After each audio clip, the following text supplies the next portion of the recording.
Bonsoir, je suis Alpha Kaba, auteur de l'ouvrage Esclaves des milices, Voyage au bout de l'enfer libyen, paru aux éditions Fayard en février 2019. J'ai été invité par mes désormais collègues et amis de cette rencontre qui ont eu l'initiative d'organiser cette rencontre pour venir témoigner et parler de mon parcours de la Guinée à Bordeaux. Pour dire, j'ai été journaliste à Cancan. Je suis issu d'une famille de 17 enfants. Ma maman avait 9 enfants. En gros, mon papa avait 3 femmes et ma maman avait 9 enfants. Je suis le benjamin de cette famille. Le début n'a pas été facile. Mon papa a épousé 3 femmes d'une autre ethnie, pour celui qui connaît la Guinée, entre les Peuls et les Malinké.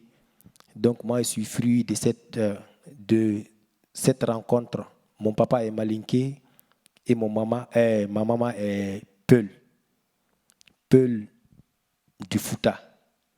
Donc, ce n'est pas évident de faire une rencontre, de se marier entre ces deux ethnies.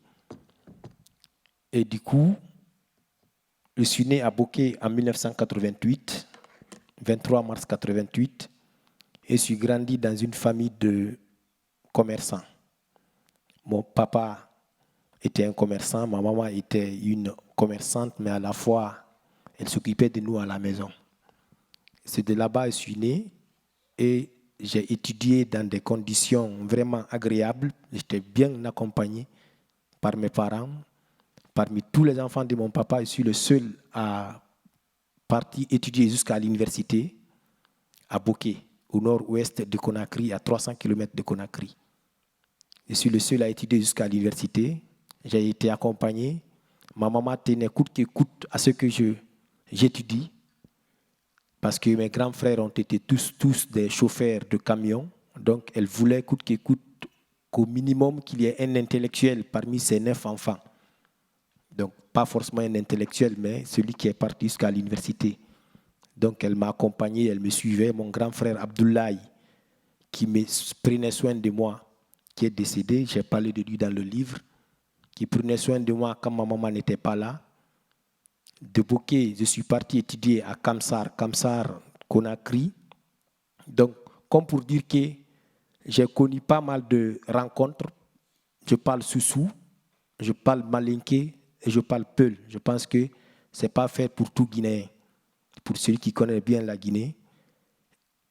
De Boké, tout petit, je voudrais devenir grand journaliste parce que quand j'étais petit, j'arrêtais pas d'écouter la radio, notamment la radio nationale à l'époque, et Africa numéro 1 qui émettait bien en Afrique. Je ne sais pas si ça continue encore, et RFI, Radio France Internationale.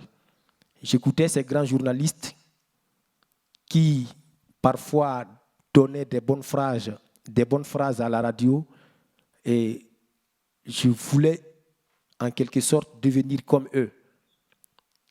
Donc c'est toutes ces belles phrases quand ABD, paix à son âme, qui disait que chaque jour est un jour, si ce n'est le matin d'un soir, c'est le soir d'un matin qui pointe à l'horizon.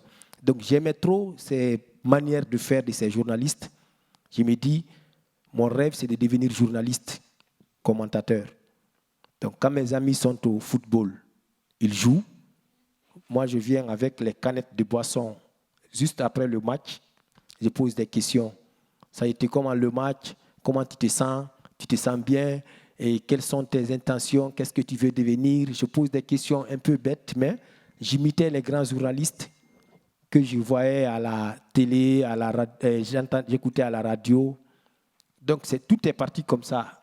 Le rêve d'être journaliste, comme pour dire que chacun est libre de rêver. J'ai grandi comme ça, de Boké une fois au collège, on m'a envoyé à Cancan pour continuer mon cycle du lycée. Et de là, quand il y a des matchs de football, je viens pour commenter. Quand il y a des rencontres comme Mohamed vient de le faire, je sors pour présenter d'abord l'artiste. Je présente l'artiste. C'est-à-dire j'étais en quelque sorte un présentateur. Je présente l'artiste pendant les petites cérémonies de quartier, pendant des spectacles. Et au lycée, j'étais en quelque sorte l'ami des profs. Quand j'ai des difficultés, surtout en français, je viens les rencontrer, la prononciation des mots. Donc tout n'a pas été parfait, mais j'ai essayé de faire ce que je veux, non seulement mon rêve d'être journaliste, mais à la fois de rendre heureuse ma maman parce qu'elle voulait que je continue les études. C'est comme ça que je suis parti à Conakry. Une fois à Conakry, j'ai fait mon bac, session 2009. J'ai eu mon bac, on m'envoie à Cancan pour faire la géographie. Et moi, mon rêve, c'était de faire l'Institut de journalisme de Conakry-Kountia, parce que là, pendant les orientations, je n'ai coché que tout ce qui est communication et journalisme. Donc, je n'avais jamais vu la géographie après. Mais comme vous le savez, chez nous, c'est un peu comme dans l'armée, l'État t'envoie là où il veut. C'est comme si tu partais pour exercer une fonction et non pas pour les études. Donc, l'État a bien voulu m'envoyer à Cancan pour faire les études de géographie. Donc, je ne voulais pas aller, mais Cancan, pour l'histoire, mes arrière-grands-parents viennent de Cancan. Je suis né à Boké, au nord-ouest de la Guinée, mais les Kaba, moi, Malinké, par exemple, mes arrière-grands-parents viennent de là-bas. Donc, ma maman et mon papa se sont mis à discuter. Non, je ne veux pas qu'Alpha parte là-bas, il faut qu'il reste à Conakry, même si on va financer ses études. Mon papa a dit non, moi, je suis Malinké, mes arrière-grands-parents viennent de là-bas. Parmi mes enfants, c'est le seul qui a eu la chance d'être, de partir, comment je vais dire ça, d'être appelé à partir à Cancan pour faire les études. Donc, mon papa m'a supplié. Donc, je ne parlais même pas Malinké avant. C'est ainsi qu'on m'a envoyé à Cancan pour étudier la géographie. À l'université, c'était à l'époque 3 jours dans la semaine. Tu partais lundi, mardi, mercredi. Le reste de la semaine, si tu as des exercices à faire, tu fais tes exercices. Si tu as des habits à laver, tu laves tes habits. Et moi, je profitais pendant le reste de la semaine pour partir dans les médias. À Cancan, il y avait à l'époque 4 radios privées. Horizon FM, Baté, Milo FM, etc. Donc, moi, je suis parti à la radio Horizon FM pour voir s'il y a possibilité de me prendre comme un stagiaire ou de faire en quelque sorte être le relais entre la radio et l'université parce que j'étais nommé correspondant de la presse universitaire. On avait un club au sein de l'université, j'étais correspondant. De là, parfois même, je n'allais même pas à l'école. Et un jour, j'écoutais, tout ça, on ne m'avait pas pris. Je partais même pour nettoyer même les tables dans certaines radios pour qu'on me maintienne dans les radios, mais on ne me prenait pas. C'est un jour, j'écoutais la radio, une émission qu'on appelait Hirde Djama en langue du terroir. C'était Sidi Diallo, l'animateur. Donc, je l'écoutais. Il y avait le standard de la radio qui avait déconné ce jour. Ça ne marchait pas parce que les gens appelaient en direct dans l'émission pour saluer quelqu'un ou dire bonjour, faire un coucou à quelqu'un. Donc, quand le standard ne marchait pas, son numéro de téléphone, il a balancé son numéro de téléphone pour que les gens puissent l'appeler sur son numéro et il va mettre sur haut-parleur et mettre devant le micro pour que les autres écoutent. Donc, c'est de là, moi aussi, j'ai profité pour prendre le numéro de Sidi Diallo et la nuit, j'ai passé presque une bonne partie de ma nuit à faire un texto à Sidi pour qu'il m'amène dans la radio. J'ai dit, Sidi, bon, je suis Alpha Kaba, étudiant en géographie en licence 2 à l'université de Cancan. Je voudrais vraiment être journaliste, c'est pas qu'est-ce que tu peux faire pour moi. Donc j'ai écrit un message comme ça. Le lendemain, vers 15h, 16h, il m'écrit, OK, on se rencontre demain à la radio. Donc je viens, il me présente le directeur, il me présente les amis, les techniciens, tout. Il me dit, bon, tu vas rester avec moi.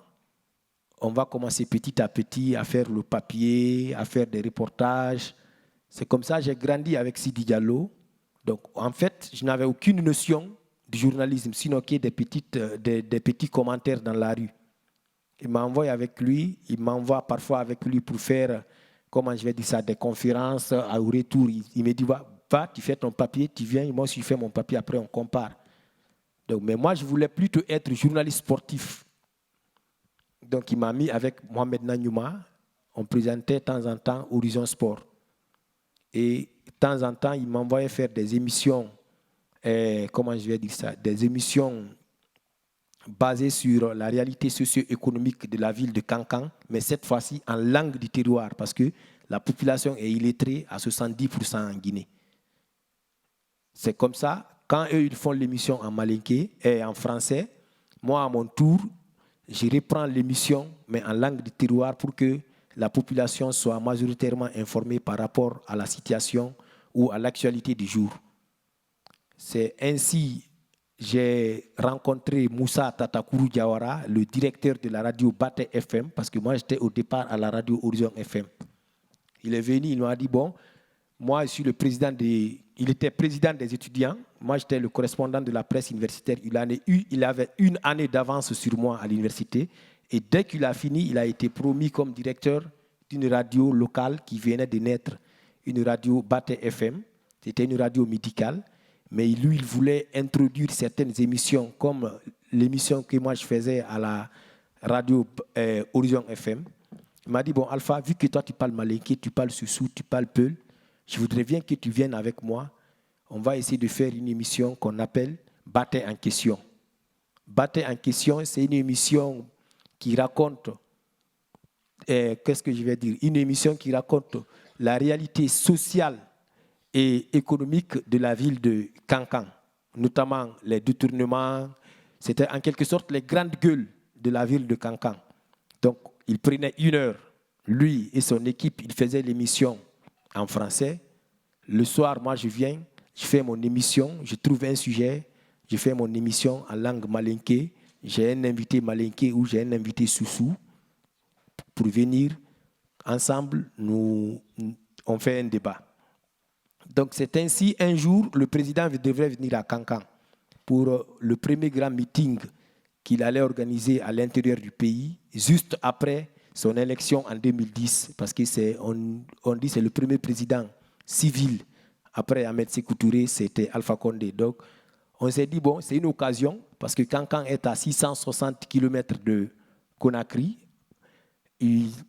La technologie n'est pas comme ici, donc il est en manque de certaines informations par rapport à la ville de Kankan.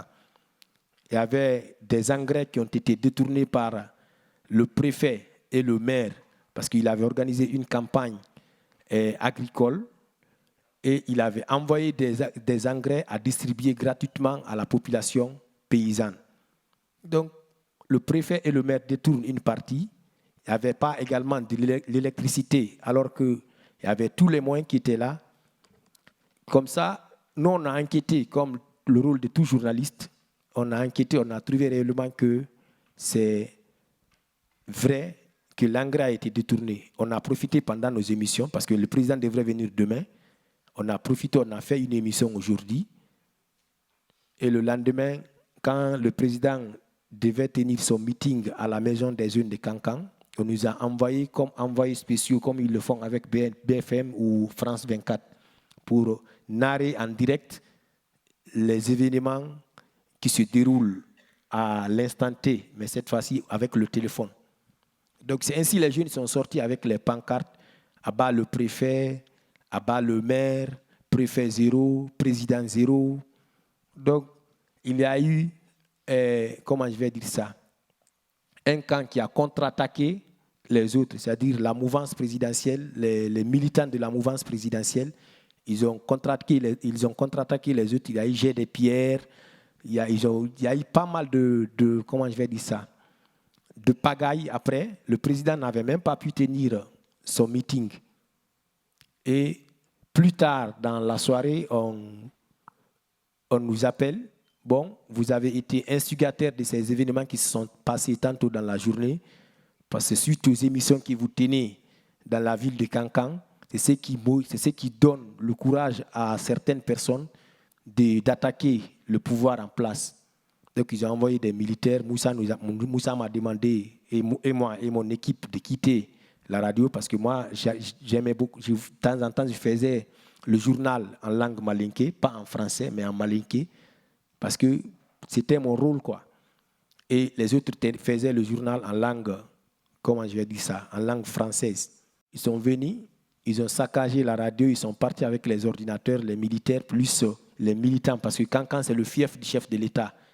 Bien qu'il y a corruption, il y a tout, mais c'est son fief, il est malinké, il vient de Sigiri, non loin de Cancan. Ainsi, moi j'ai quitté, je suis parti à Kankankura, là où j'habitais. Après, ils ont continué à m'appeler, bon, Alpha, tu fais attention, on te cherche, toi et Moussa, si vous ne faites pas attention, ils vont vous attraper et vous mettre en prison. Quelques heures plus tard, toujours dans la même journée, la nuit, on m'appelle au Midi, ils ont attrapé Mamadi Sissé. Donc, moi aussi, j'ai pris la tangente pour aller. Parce que si je restais dans le foyer où j'étais, ils pouvaient venir saccager tout, alors que je n'étais pas chez moi, j'étais en location. Donc, j'ai quitté là-bas pour partir me réfugier, c'est Alpha Amadou. Je suis resté 2 jours pendant que je me disais que ça allait se calmer parce que c'est un problème. Je me disais que c'est entre monsieur et madame dans la maison, ils peuvent se discuter, mais après, ils vont se réconcilier. Je suis resté là-bas 2 jours, je n'avais aucune intention de quitter la Guinée. Je suis resté 2 jours après, avant de partir à Bamako, dans un premier temps. Donc, je suis resté là-bas encore pendant 3 jours, toujours dans l'attente qu'on me dit, bon, Alpha, il faut se retourner, tout est rentré dans l'ordre. Donc, j'avais l'espoir que les problèmes rentrent dans l'ordre et que je me disais que ça va aller, je pourrais revenir au pays et continuer mon métier de journalisme. Donc, tout est parti de Cancan, si je me permets.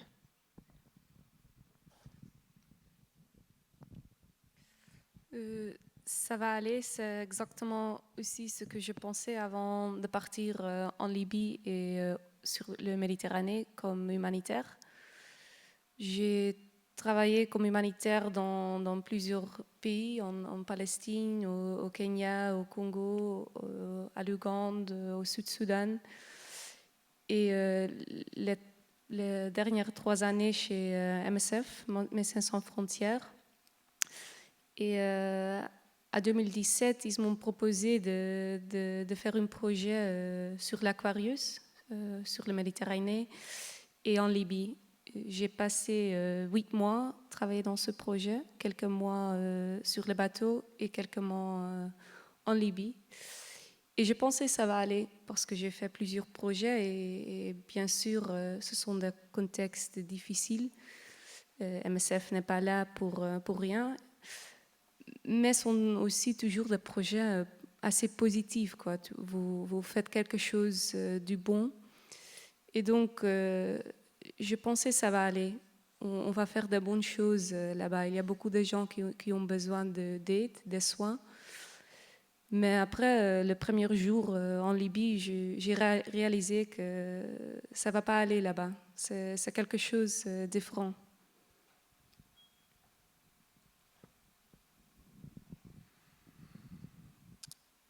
Bonsoir. De mon côté, comment je suis arrivé à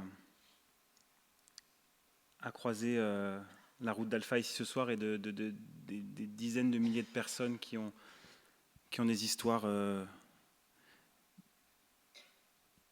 toutes particulières, mais toutes également avec quelque chose d'identique.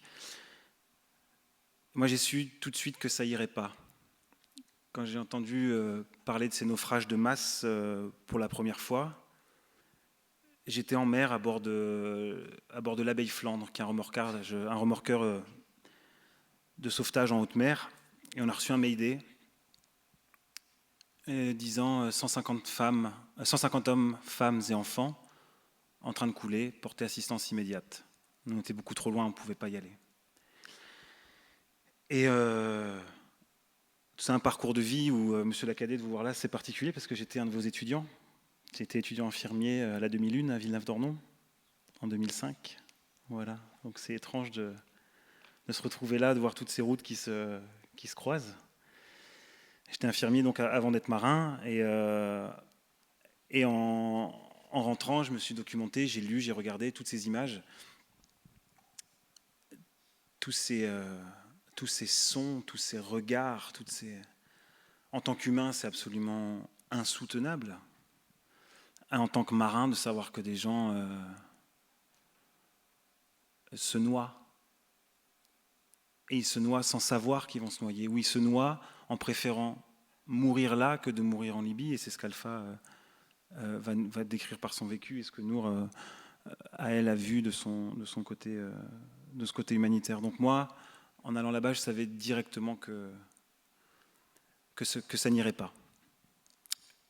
Et face à ce côté insoutenable, eh ben, j'ai choisi de mettre à profit ce que je sais faire en tant qu'ancien infirmier, en tant que marin, et j'ai choisi de croiser le chemin de ces personnes-là.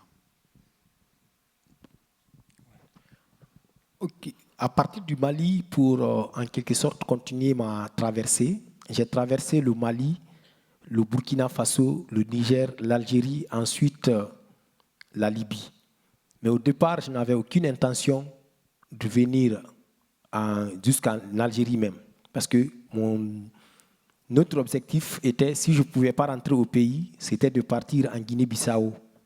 Guinée-Bissau, c'est au nord-ouest, juste en bas du Sénégal, où se trouvait ma grande sœur avec sa famille pour y rester là-bas.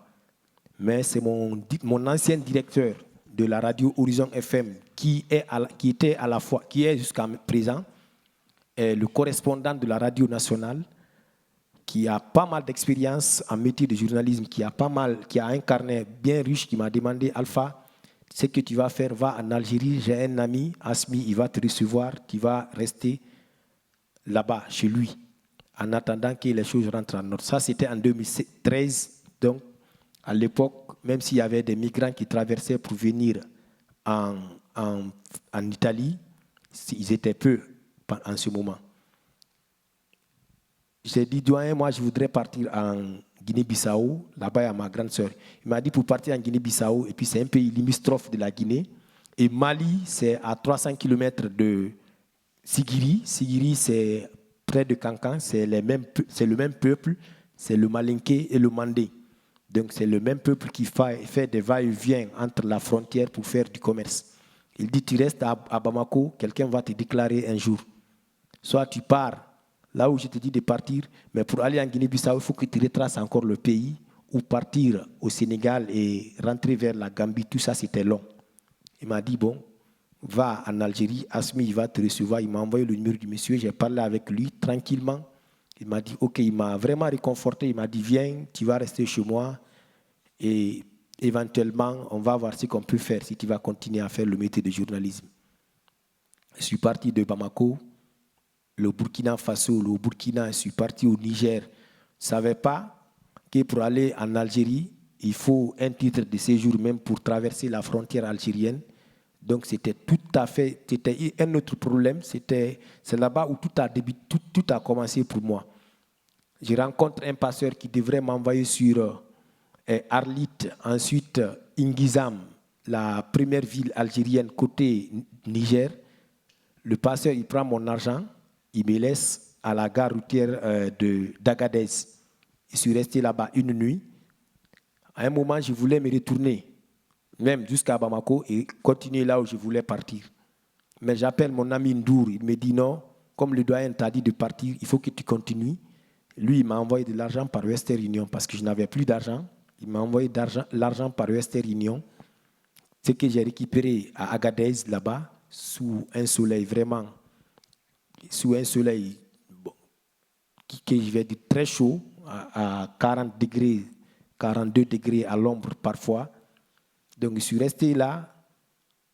Cette fois-ci, après le coup qui m'a été joué par le premier passeur qui a pris mon argent et que je n'ai plus revu, j'ai essayé de faire cette fois-ci très attention.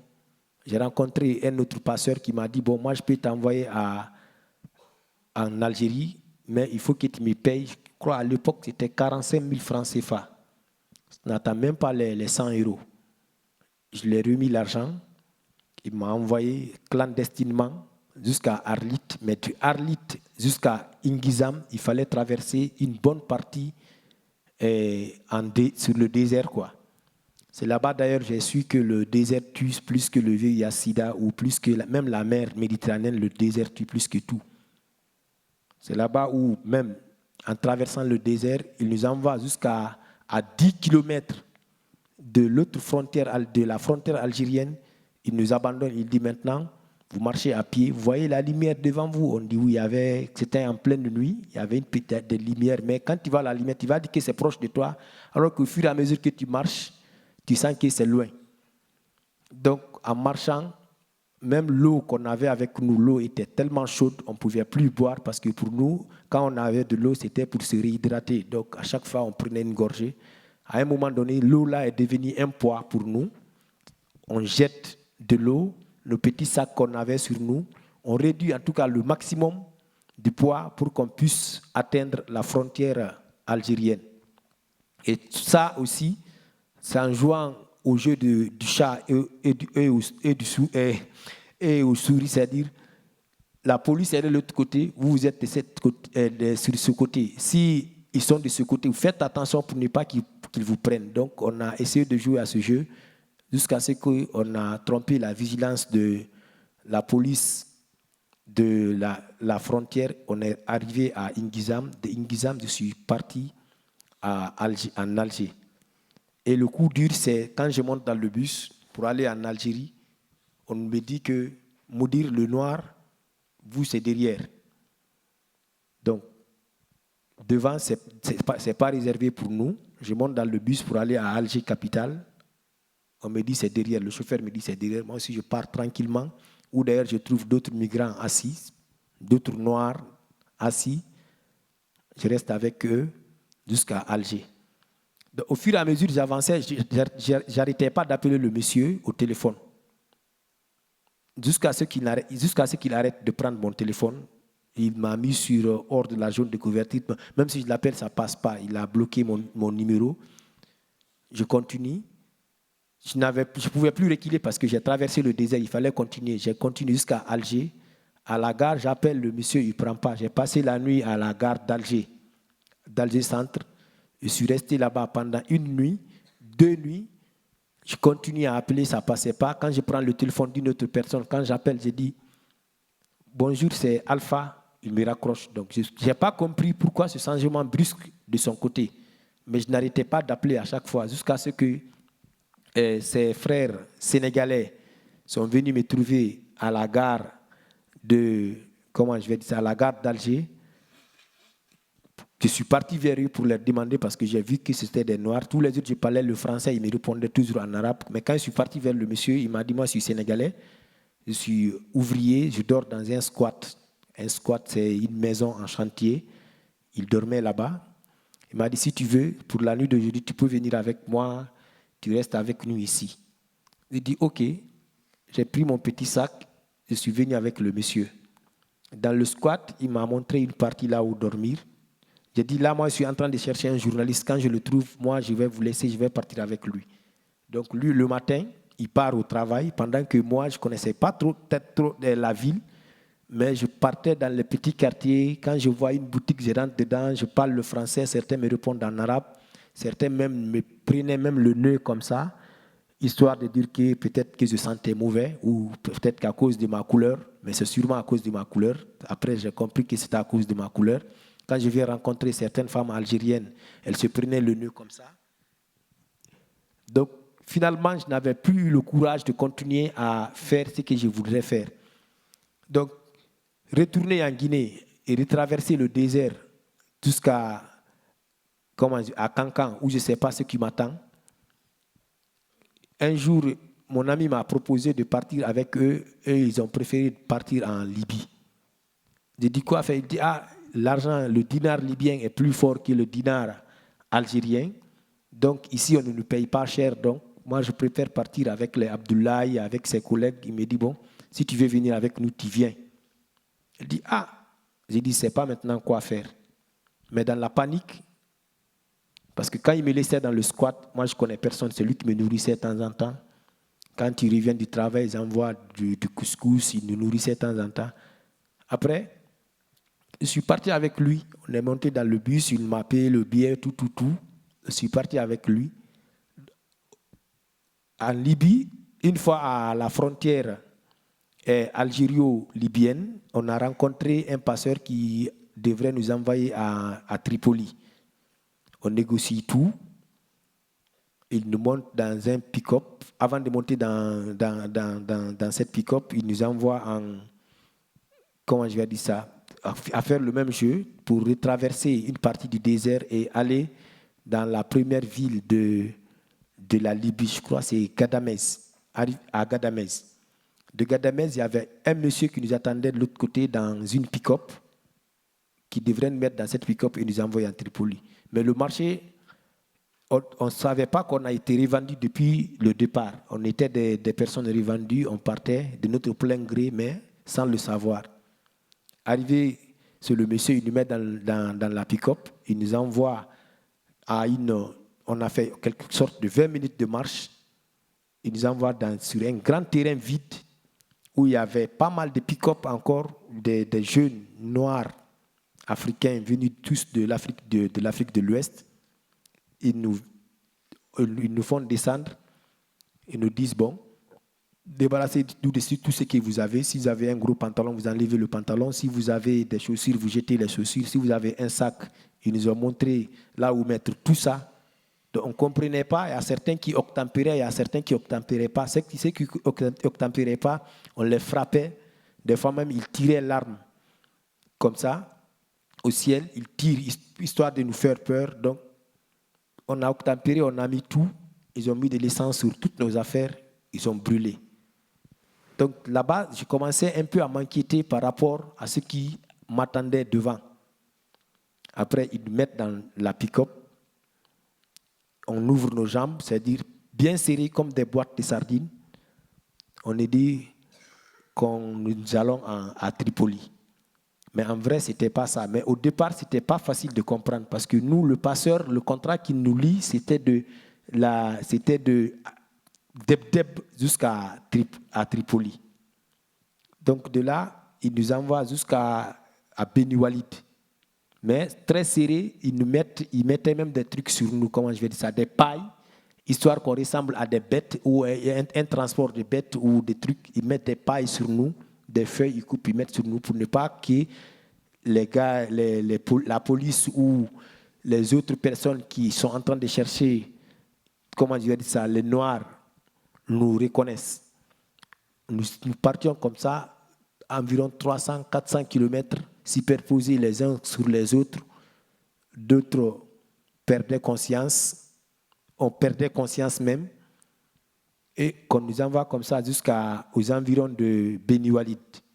De là, ils nous mettent dans une petite maisonnette, au nombre imaginez-vous, au nombre d'une cinquantaine de personnes, où il fallait alterner.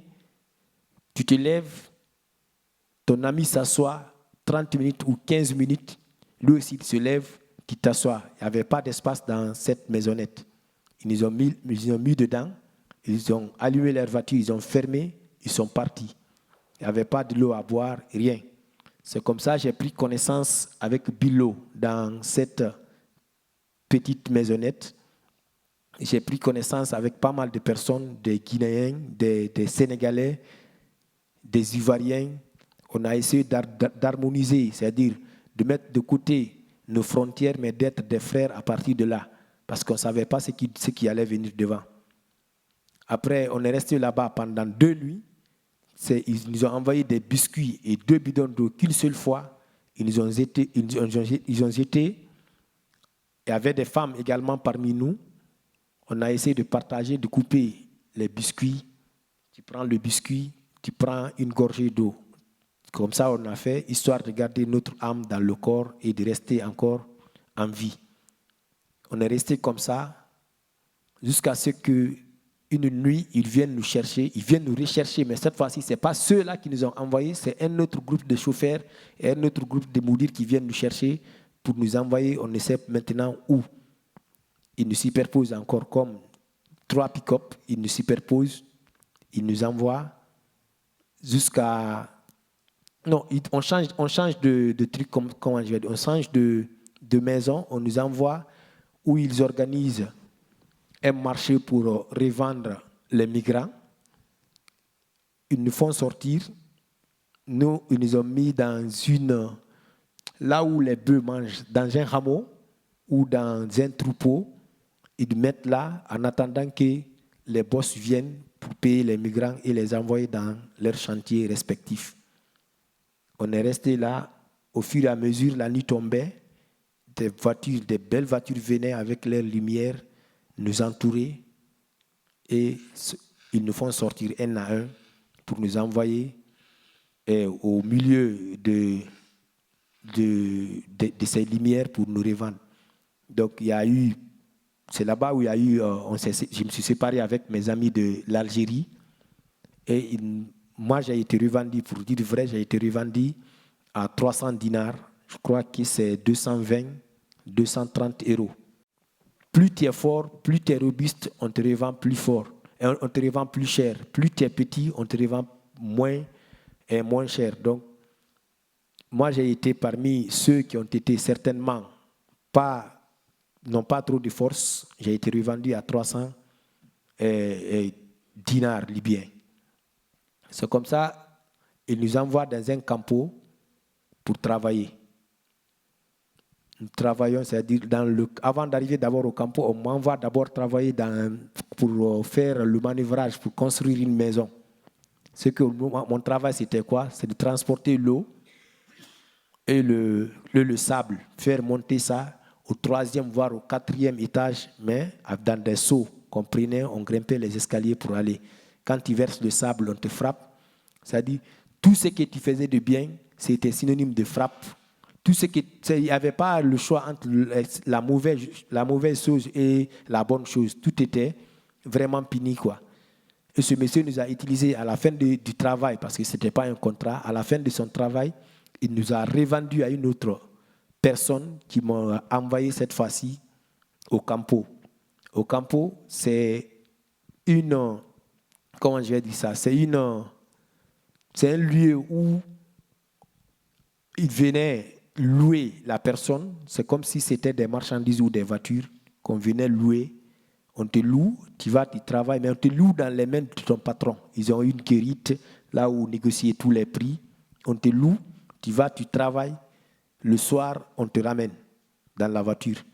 Et dans ce campo, de l'autre côté du campo, il y avait les femmes aussi qu'on louait, partir travailler. Et nous, c'était en journée, mais les femmes partaient travailler la nuit.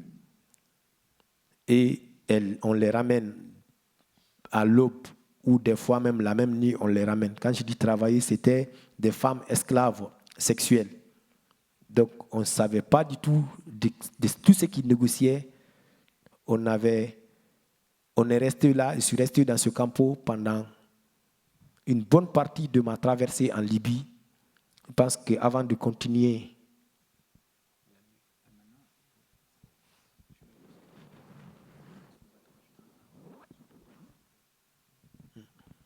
donc je suis resté dans ce campo. Quand ils viennent, ils nous louent.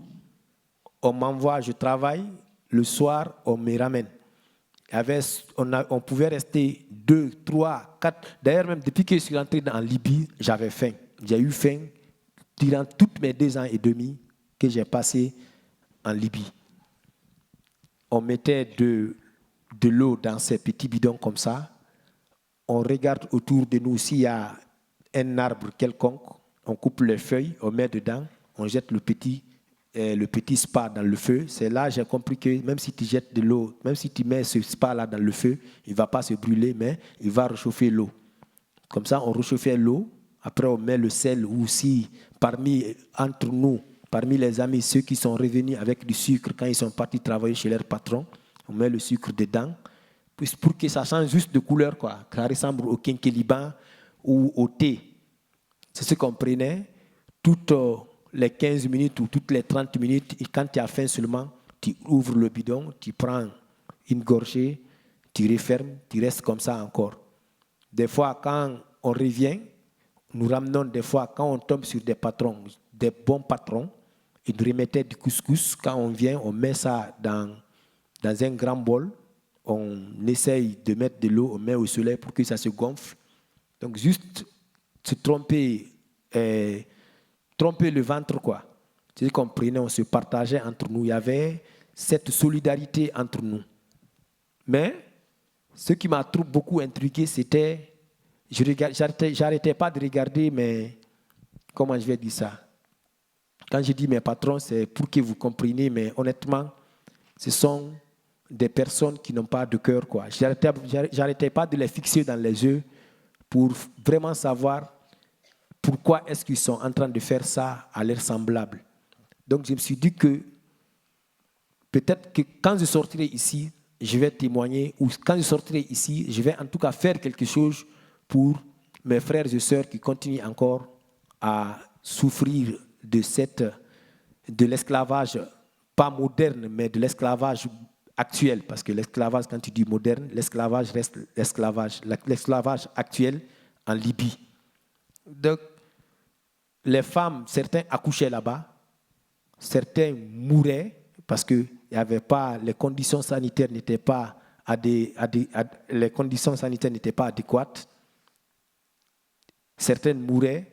Les hommes, nous par exemple, s'ils n'ont rien à faire avec nous, on nous envoyait, ils mettent des barbelés à terre, ils prennent les armes, l'autre s'arrête au bout, comme au jeu du rugby, l'autre s'arrête au bout avec son arme, l'autre s'arrête par là, il tire à l'air comme ça, on demande de courir sur les barbelés.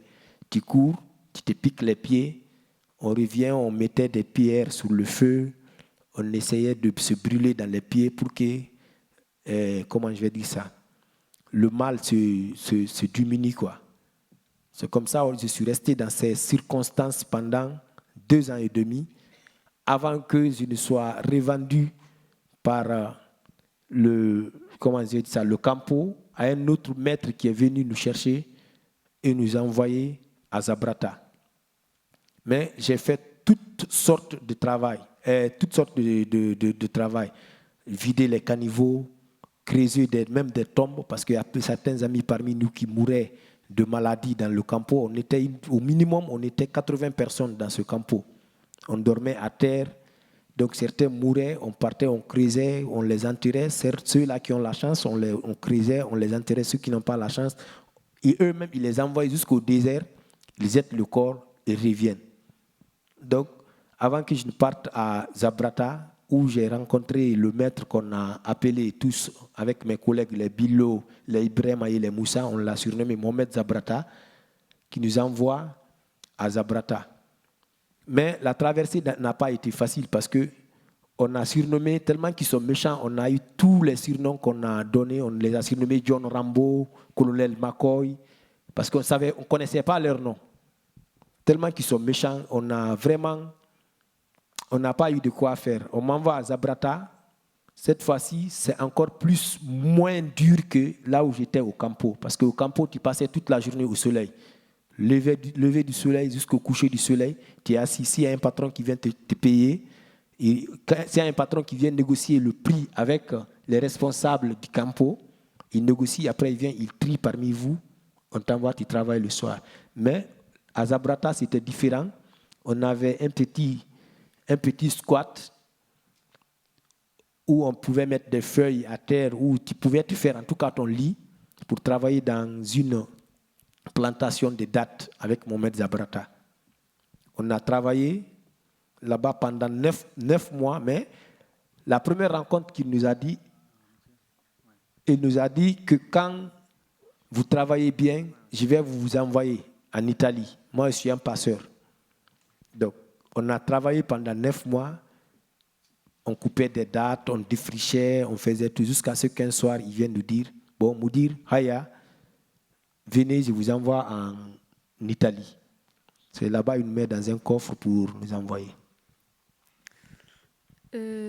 Alpha et moi, on ne s'est pas croisés en Libye. J'étais là 1 an après toi. En 2017, je suis arrivée à Tripoli en octobre. Et MSF est là pour 2 choses. Premièrement, bien sûr, la mission médicale, donc donner des soins aux gens. Et deuxièmement, pour témoigner, pour voir ce que se passe et pour passer le message, pour plaidoyer. Et donc, j'étais là et on travaillait donc, dans 5 centres de détention, ça s'appelait comme ça. Et ce sont des centres officiels, donc ça veut dire qu'ils sont gérés par le gouvernement.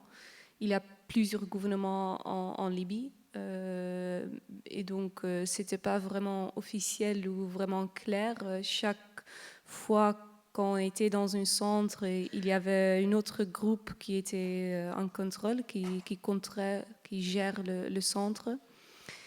Et on n'avait pas accès régulièrement. Donc chaque jour, on commençait à appeler les centres pour demander si on pouvait venir pour voir les patients.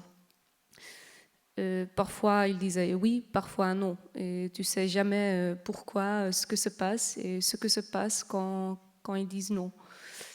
À ce moment-là, et jusque maintenant, en fait, il n'y avait pas beaucoup d'organisations qui travaillaient dans ce centre. Et dans ces 5 centres où on était, en fait, MSF était le seul. Donc, tu sais qu'en fait, il n'y a personne qui voit ce que se passe là-bas quand toi, tu n'es pas là. Il n'y a personne qui peut parler de ça, qui peut prendre des photos, qui peut prendre des témoins et tout ça. Et la situation dans les centres, c'est quelque chose, c'est difficile à expliquer. Je me rappelle la première jour, je t'avais appelé après pour dire ça, c'est quelque chose ce qu'on voit dans les livres de l'histoire à l'école. C'est des choses que mes enfants vont voir à un temps. Il y a des grandes salles avec des 500, 1000, 2000 personnes dedans, tous ensemble.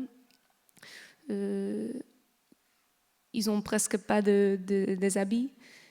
Tu vois qu'ils mangent presque rien, ils boivent presque rien. Et aussi, comme organisation médicale humanitaire, tu te demandes qu'est-ce qu'on peut faire ici? Parce qu'on ne pouvait pas vraiment soigner des gens.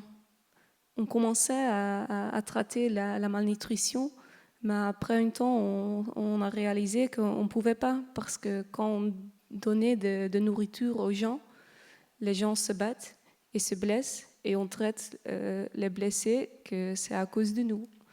Donc on est arrêté de faire ça, on est arrêté de traiter la malnutrition, on est arrêté de traiter les maladies de peau, comme on dit, les petits insectes, la gale, parce que la salle a été infectée, donc on pouvait rien faire.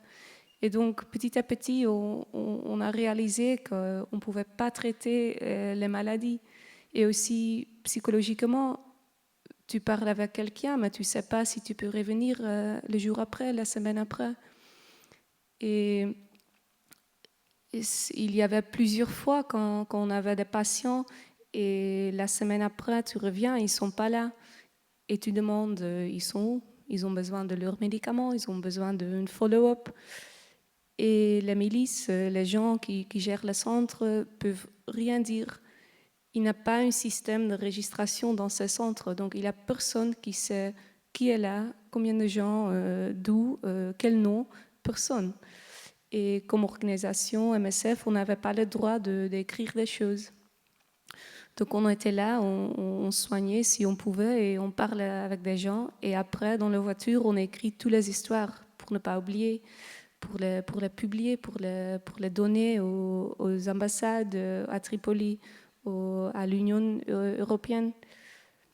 Mais tu te sens vraiment sans pouvoir. Et en même temps, tu te sens vraiment responsable, parce que tu sais qu'il n'y a pas des autres organisations qui le voient, qui peuvent parler de ça. Tu sais que les gens ne peuvent pas sortir, donc ils n'ont pas le moyen de parler eux-mêmes. Tu sais aussi qu'il n'y a pas de journaliste qui a accès. Et les gens te regardent dans ce centre et te disent « Ok, tu es là, tu ne peux pas me soigner, mais écoute mon histoire et le dis, partage l'histoire. » Et donc, il te donne cet espoir que toi, tu pouvais faire quelque chose, mais tu ne peux rien faire. Parce que tu sors et tu parles avec des ambassadeurs et avec avec tous les gens à Tripoli, à Bruxelles, à Genève, à New York, et ils le savent. Ce n'est pas quelque chose qui n'est pas connu.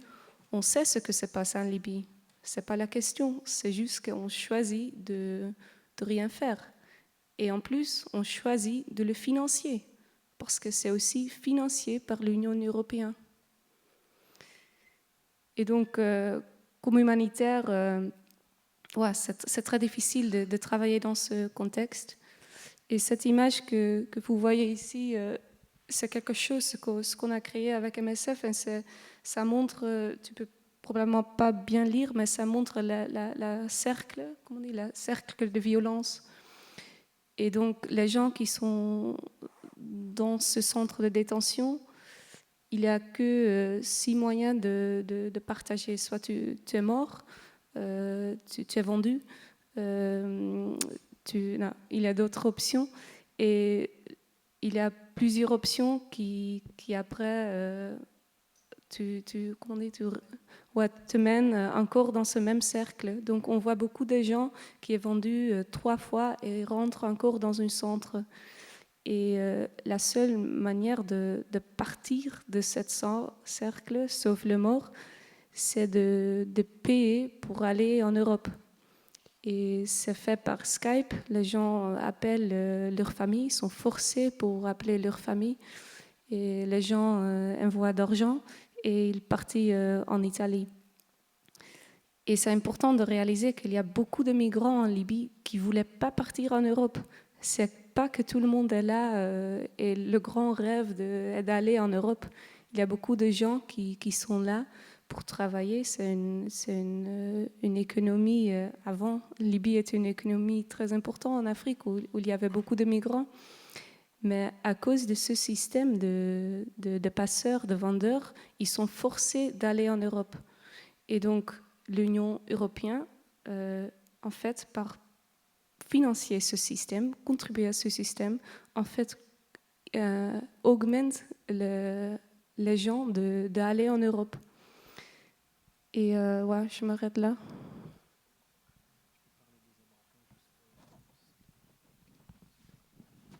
Donc, de Zabrata, quand il nous a promis qu'il allait nous envoyer en Italie, comme elle vient de le dire, en Libye, quand tu rentres, c'est soit tu traverses, tu rentres en Italie ou tu restes dans les différents campos où tu perds ta vie, ou perds la vie en Méditerranée. Là-bas, il nous envoie dans sa voiture, il nous met dans le coffre au nombre de 4 personnes pour nous envoyer en bordure de mer où j'ai retrouvé d'autres personnes pas mal en bordure de mer, comme vous voyez sur l'image, des gens assis et en attente qu'on gonfle le Zodiac pour nous mettre dedans et nous jeter en mer Méditerranéenne. Donc, il nous met dedans au nombre d'environ 150 personnes. Il nous montre l'étoile, il nous dit Moudir, il nous montre l'étoile en haut. Il nous dit, c'est là-bas l'Italie, l'étoile la plus brillante. C'était en pleine nuit. On n'avait pas le choix pour ceux-là qui ne veulent pas aller. Soit on tire sur ton pied, tu montes dans le Zodiac, tu as ton pied, une balle dans ton pied, ou on te frappe avec des planches. Donc tu ne pouvais pas te retourner. Ton seul choix, c'est de monter dans le Zodiac et peut-être tenter le coup. Ils montent l'étoile, après ils allument le Zodiac, ils donnent à un migrant qu'ils ont formé en 20 minutes, à un migrant en bordure de mer, parmi les migrants, ils sélectionnent peut-être le plus grand. On le tourne d'abord le Zodiac là-bas, avant de confier la vie d'environ 150 personnes à une personne qui a appris de conduire le Zodiac en 20 minutes. Il nous envoie, on continue sur la Méditerranée. J'avais tellement peur de telle sorte que je n'avais plus de salive dans ma bouche. Plus de fur et à mesure qu'on s'éloignait des côtes, la peur rentrait dans mon corps jusqu'au niveau de mes os.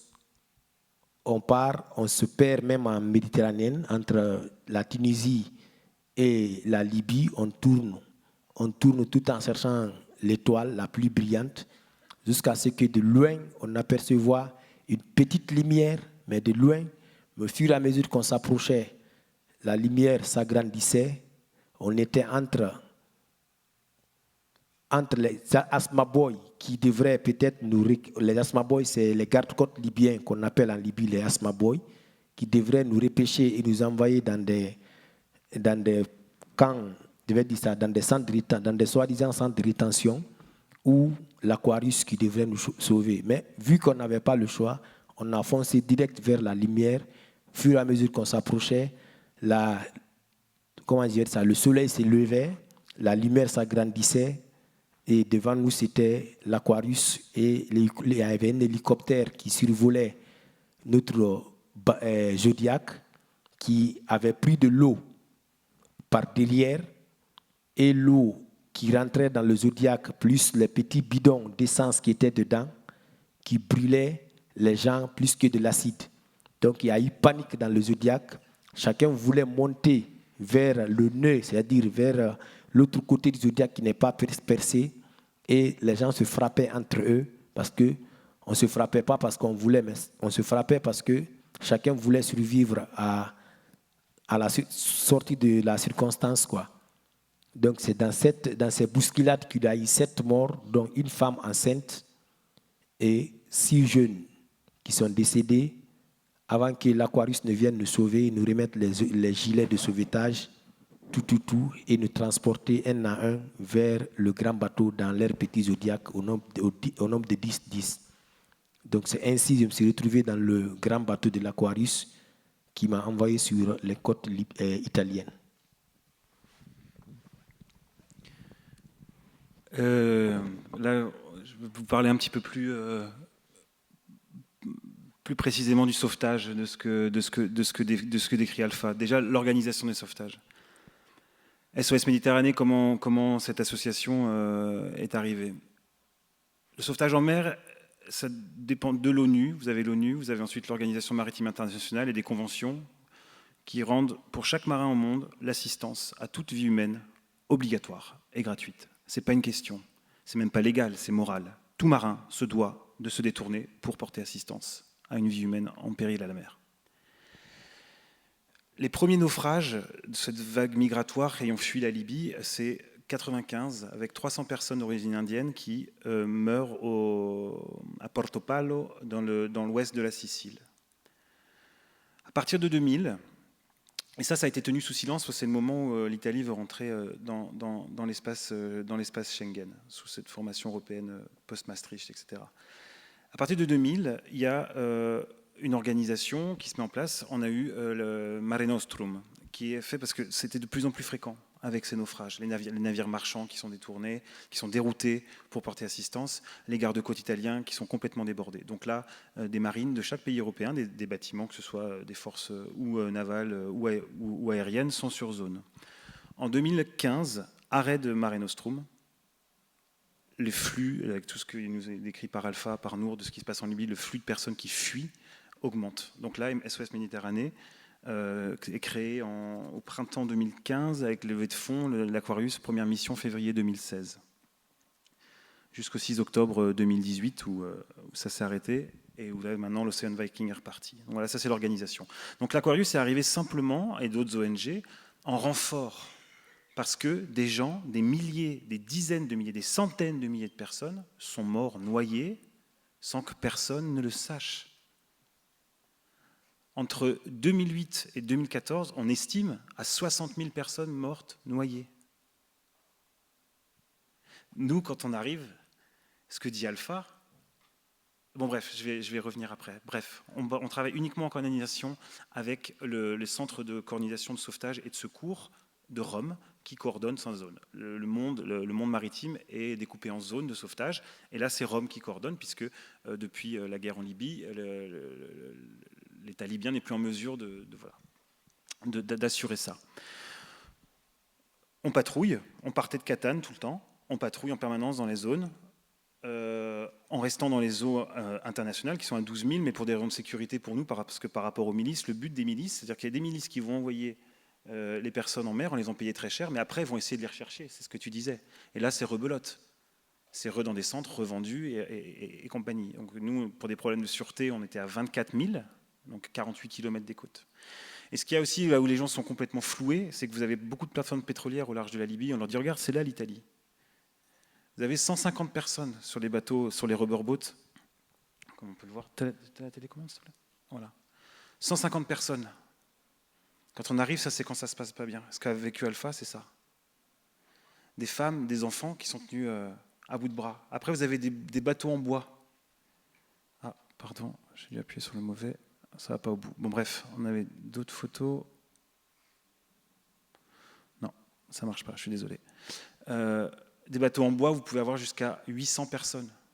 On leur dit, l'Italie, c'est à 6 heures, pas d'eau, pas de nourriture, au soleil. Il y a de l'eau jusqu'au fond, l'essence qui se renverse, donc par capillarité, ça remonte sur les vêtements. Les gens sont brûlés au 3e degré. Les enfants sont tenus en l'air pour ne pas mourir écrasés. Tout le monde a le mal de mer, il y a du vomi partout. Pas de toilettes, donc des excréments partout. Les gens se battent. Vous avez des gens qui tombent, donc qui meurent noyés au fond, qui en essayant de se relever. Nous, quand on récupère les gens, ils ont les mollets griffés par ceux qui ont voulu se relever. C'est des scènes, on arrive, donc on patrouille, où on détecte nous-mêmes et on va sur zone, où on est envoyé sur une position estimée. L'exemple hélicoptère que tu as vu, c'est un hélicoptère qui était de la force, après ça a été Sofia. Donc les hélicoptères, c'était généralement les Espagnols, les Anglais ou les Italiens. Les Français avaient des avions sur place, mais pas d'hélicoptères. Donc on va survoler la zone, nous montrer, et on va commencer le sauvetage. Donc on arrive, on met nos petites embarcations, qu'on appelle des ribs, à l'eau. Moi, c'était mon travail, ça, à bord de l'Aquarius. J'étais sur un de ces bateaux-là pour aller au premier contact. Donc on va essayer effectivement de stabiliser en donnant des gilets de sauvetage, en récupérant les gens qui sont déjà à l'eau si les gens sont déjà à l'eau, et après effectivement d'aller mettre en sécurité sur l'Aquarius, de commencer le massage cardiaque sur le bateau s'il y a des personnes noyées, et après passer le relais aux équipes de Nour, aux équipes d'MSF qui après vont prendre la partie médicale, rincer les personnes par rapport à l'essence, leur donner un petit kit de survie, et les personnes vont être mises en sécurité. Donc juste pour vous dire que nous, ce qu'on voit là-bas, c'est notamment des naufrages de masse comme l'histoire humaine et l'histoire maritime n'en ont jamais connu, à 500 km de l'Europe. Avec les images que j'ai des personnes qui ont passé des années de torture, d'esclavage, de viol, que ce soit les hommes et les femmes, de malnutrition, plus un naufrage là-dessus, où quiconque, même moi en tant que marin pro, si un jour ça m'arrive, il y a un traumatisme qu'il y a au naufrage. Moi j'avais l'impression de voir les images de quand les Alliés ont libéré les camps. Et on arrive là-dessus, quoi. Et après on entend, on a été bloqué, on n'a pas pu, sur les derniers, on n'a pas pu, l'Italie a complètement fermé ses portes, on a traversé la Méditerranée, on a été à Valence, ensuite la dernière mission sur l'Aquarius, on a été bloqué 11 jours devant Malte avec des gens qui ont vécu tout ça. C'est pas des migrants. Quand on est là-bas, ça peut être nos enfants, ça peut être tout ça. Enfin, c'est pas des migrants. On met des chiffres, on met des trucs, mais putain, mais faut voir ce que c'est. Et nous, on a notre vécu. Nour, elle a travaillé en Libye sur l'Aquarius. Moi, j'ai vécu en étant la première main tendue. Alpha a le vécu d'avoir fait tout ce chemin, tout ça. Mais ce que disait Nour, c'est il n'y a personne qui parle de ça. On en parle, c'est dans les médias, c'est tout ça, mais juste de vraiment réaliser ce que c'est. Il faudrait que chacun puisse venir juste 10 secondes pour sentir, pour entendre les gens qui se noient devant vous, pour voir cette violence, parce qu'il ne faut pas croire, on arrive les sauveteurs, tu parles de bagarre, nous c'est quelque chose de très violent. Nous on est obligés, dans certains sauvetages, ça va pas bien, d'user la force pour calmer les gens, parce que sinon le bateau va péter en deux et ça va être fini. Et après, on nous met on a des monsieur Salvini et compagnie là qui ferment les ports, qui font du chiffre. C'est juste une perte totale d'humanité. Donc les gens sont mis en sécurité sur l'Aquarius. Après ça, à l'époque, on avait le centre de coordination de secours et de sauvetage qui nous orientait vers un port de débarquement. Après, on a vu comment ça se passait. Donc juste pour vous dire que quand on entend aux infos, ça fait 8 jours qu'ils sont bloqués à 80. C'est un enfer. C'est un enfer. L'Aquarius, on a eu jusqu'à 605 personnes pendant 3 jours au soleil. Ça fait 2 fois la largeur de la Seine sur 13 mètres de large, quoi. Et les gens dorment par terre, c'est des rations juste minimum, ce qu'il faut pour survivre, c'est un enfer. Ce que ces gens déjà ont vécu, ce qu'ils revivent là, et ce que les marins à bord et les équipes subissent. Voilà. Donc après, on débarquait les gens. Et à partir de là, c'est un moment très difficile parce que sur l'Aquarius, il y a tout ce côté terrible, mais il y a une beauté. Moi, je retiens de tout ça une force de vie, de survie, de ce que tu nous disais tout à l'heure aussi, là, quand les gens réalisent qu'ils sont en sécurité, une force de vie, de joie et une relation à ces gens-là. Voilà. Donc après, c'est une deuxième déchirure parce qu'on passe 2-3 jours. On a été jusqu'à 11 jours en ayant des gens et on les voit s'en aller et on ne sait pas ce qui se passe pour eux après. Et ça, c'est très douloureux pour nous. Et là, de pouvoir être là avec Alpha, de pouvoir après recroiser des gens qui ont dit ça montre que ouais, c'est pas pour rien, quoi. Voilà, Alpha, là, tu peux peut-être parler maintenant en Europe, de comment ça s'est passé. Donc, après que j'ai été sauvé par l'Aquarius, on m'a envoyé en Italie et j'ai été conseillé par mon directeur qui vit à Paris maintenant, Moussa Diawara Tatakourou, parce que lui, il était une personne un peu plus, un peu point de vue relation, il était un peu plus en avance que moi. Quand lui, il a quitté le pays, il est directement venu en France ici par avion. Et moi, il m'a fallu toute cette longue traversée. En Italie, je suis resté une semaine. J'ai contacté via les réseaux sociaux ma famille et mes amis qui m'ont conseillé de venir en France. Et de là, j'ai pris la tangente pour venir en France en octobre 2016. Et quand je suis venu en France, c'était à Bordeaux, direct, parce que j'avais un ami artiste, Tcherno, qui est aujourd'hui en Allemagne, qui était aussi un demandeur d'asile, qui m'a demandé de venir ici. Il n'avait pas là où dormir, mais néanmoins, il pouvait m'aider à faire quelques démarches, parce qu'il était venu avant moi, au niveau de la PADA, au niveau de la préfecture, et qu'on allait appeler le 115 pour que je puisse avoir une petite place au niveau du 115 où dormir. Mais avant, je passais la nuit dans le parking de la Victoire de Bordeaux. Donc, j'ai passé là-bas 2-3 nuits. Quand j'appelais le 115, ils ne prenaient pas l'appel. Des fois, quand ils le prennent, on me dit, bon, monsieur, désolé, il n'y a pas de place aujourd'hui, rappelez à 16h. À 16h, on rappelez le soir ou tous les 13h. À l'époque, c'était à 13h, il fallait appeler. Tu appelles à 13h, s'il y a une place, on te trouve une place. Donc, j'ai continué à appeler comme ça pendant un bon moment avant qu'on me trouve une place au 115. Il faisait très froid en octobre 2000. Pour celui qui vient de l'Afrique subsaharienne, en octobre, il faisait très froid. Donc, je suis resté comme ça. J'ai eu une place au 115. Et je commençais maintenant à faire mes démarches administratives au niveau de la PADA et de la préfecture. C'est tout à fait une bataille, c'est tout à fait un combat, un autre combat aussi, que l'on rencontre après avoir quitté la Libye.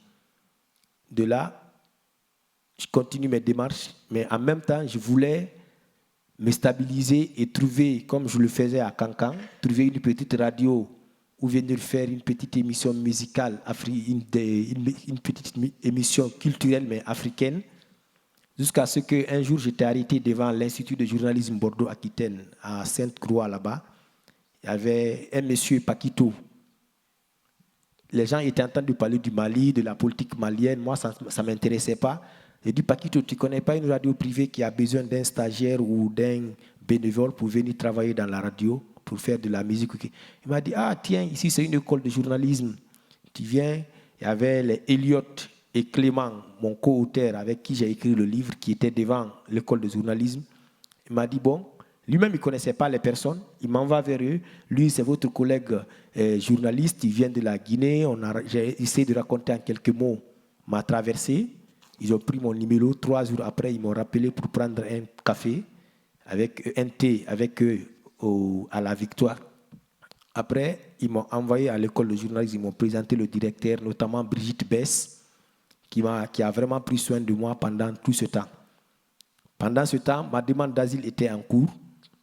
L'université de Bordeaux a accepté de m'inscrire en 2 JRI à l'école de journalisme, où j'ai fait une formation continue en 1 année.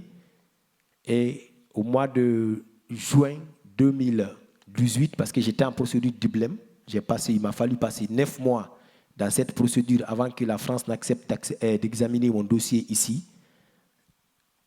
J'ai passé les 9 mois. En juin 2018, on m'a accordé le statut de réfugié politique en France. Donc actuellement, j'ai le statut, j'ai 10 ans, on dit un séjour ou un statut de 10 ans en France. Après, un jour, pendant nos conversations à l'école de journalisme, je n'arrêtais pas de dire à Clément, vraiment, je voudrais témoigner parce que je n'avais pas eu une personne de confiance. Avant que je rencontre l'école de journalisme, à chaque personne que je rencontrais dans la rue, j'essayais de parler de la Libye, ils me prenaient pour un fou. Beaucoup de personnes m'ont pris pour un fou à la cabane à gratter de Bordeaux. Parce que rares sont les migrants qui viennent expliquer leur traversée. Parce que pour certaines personnes, expliquer, ça les rend encore plus mal à l'aise qu'ils préfèrent se taire dessus, quoi. Donc, moi, j'explique, on me prenait pour un fou, jusqu'à ce que Clément, j'ai dit, Clément, il y a un moyen de décrire un livre où je pourrais parler de ma traversée. Clément m'a dit oui, mais c'était dans une petite conversation entre amis de l'école de journalisme. 6 mois après, il m'appelle, il me dit, bon, Alpha, il y a Fayard qui t'a regardé sur Clic Dimanche avec Mounir, Mounir Anchar. Il m'a dit, il voudrait vraiment que tu écris le livre que vous avez devant vous ici. Donc, il m'a dit, ça t'intéresse? J'ai dit, ah vraiment, s'il y a moyen de témoigner, je pourrais témoigner et parler parce que ça me tenait à cœur depuis que j'étais en Libye. Je me disais, quand je sors d'ici vivant, je vais témoigner pour ceux qui sont encore en Libye, qui sont encore là à l'heure où je vous parle, qui continuent à subir tout ce que moi j'ai vu en Libye. Avec Clément, on est parti de mon histoire que j'ai adressée parce que pour avoir un statut, il faut adresser tout un commentaire à l'OFPRA, c'est-à-dire le récit que j'ai envoyé à l'OFPRA. On est parti de ce récit, on a écrit, on a mis les mots dans le livre. Et je vis à Bordeaux, je travaille à la librairie Mola depuis 3 mois maintenant. Franchement, ce que je vous raconte, il y a encore beaucoup de personnes qui ne croient pas à ce qui se disent, à ce que les journalistes n'arrêtent pas de dire à la télé, à tout ce qu'ils voient à la télé. Pas plus qu'hier, il y a eu un cinéaste qui m'a appelé de Lyon, il m'a cherché sur Facebook, il m'a appelé, il me dit, Alpha, jusqu'à avant que je ne lise ton livre, je ne croyais pas réellement de tout ce qui se raconte à propos de la Libye. Pour eux, certainement, c'est du cinéma que les gens sont en train de faire. Mais moi, très honnêtement, je crois, j'ai vécu, c'est pourquoi je raconte, mais il y a eu encore des milliers de personnes qui sont décédées en Libye même sur la terre ferme, dans des prisons, qui ont été torturées, qui ont été vraiment ligotées, parce qu'ils ont toutes les manières de torturer en Libye. Il y a eu d'autres encore qui sont décédés en mer Méditerranéenne. Donc je me suis dit de témoigner pour ces personnes qui sont aujourd'hui sans voix, qui sont décédées en Libye. Et il y a ces mamans encore qui les attendent au pays, parce que j'ai été au Sénégal il n'y a pas longtemps. J'ai rencontré les mamans qui disent « Je n'ai pas eu la nouvelle que mon enfant est décédé, donc je l'attends ». Elles n'ont aucune nouvelle de leurs enfants.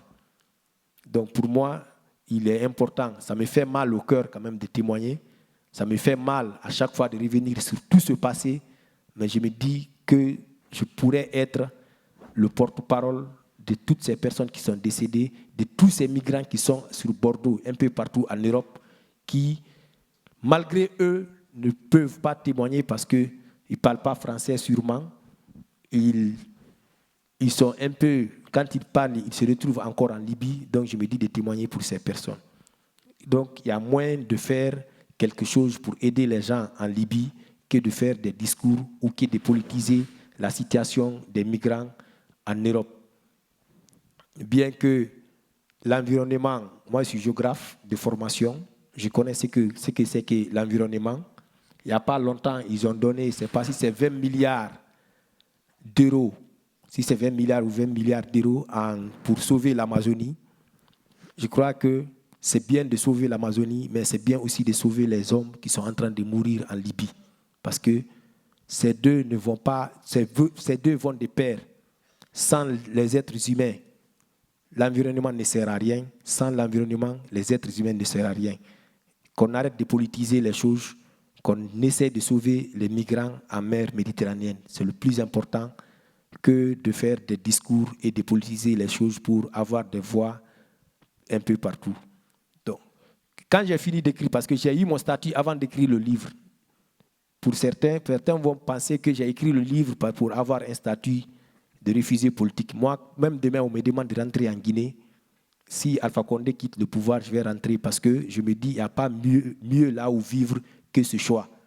Tu rentres dans ton pays, tu as ta famille, tu as tes frères, tu as ton entourage, vraiment, ça donne de l'envie.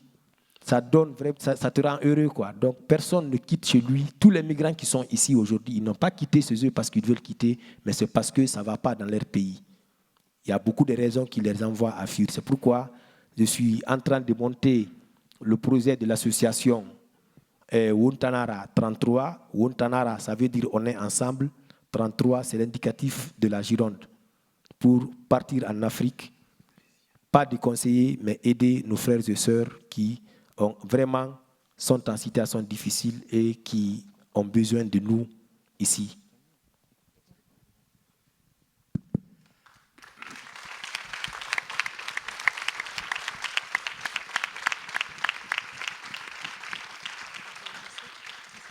Oui, moi, on m'avait demandé d'être le grand témoin de la journée. Au départ, je devais juste parler 1 heure, puis finalement, je me suis fait piéger. Donc, je suis resté toute la journée pour être le grand témoin. Mais je crois que là, on a eu plutôt des grands témoignages.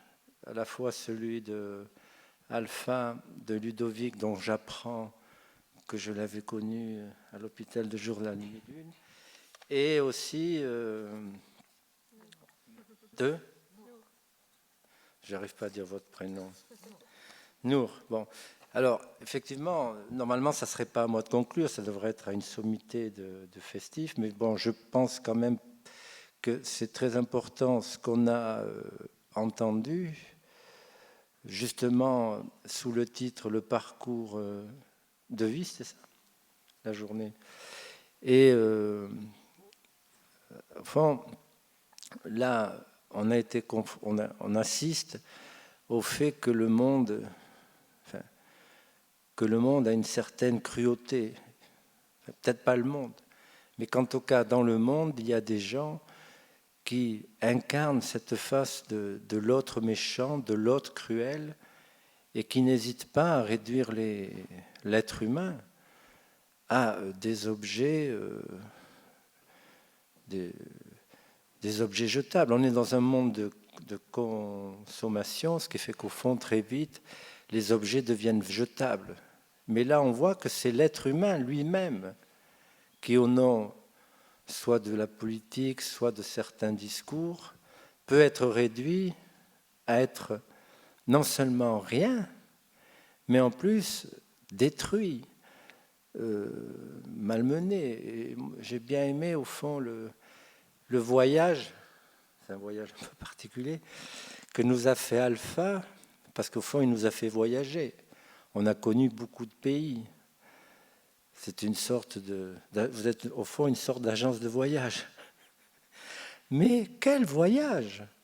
C'est ça qu'il faut saisir. Au fond, tous les détails qu'il a pris, je pense que c'est le temps nécessaire pour essayer de cerner l'horreur à laquelle il a été confronté.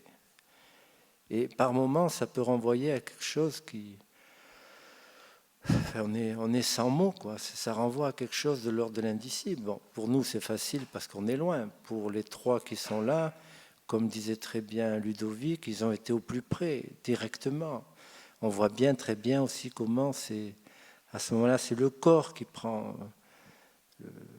l'odeur,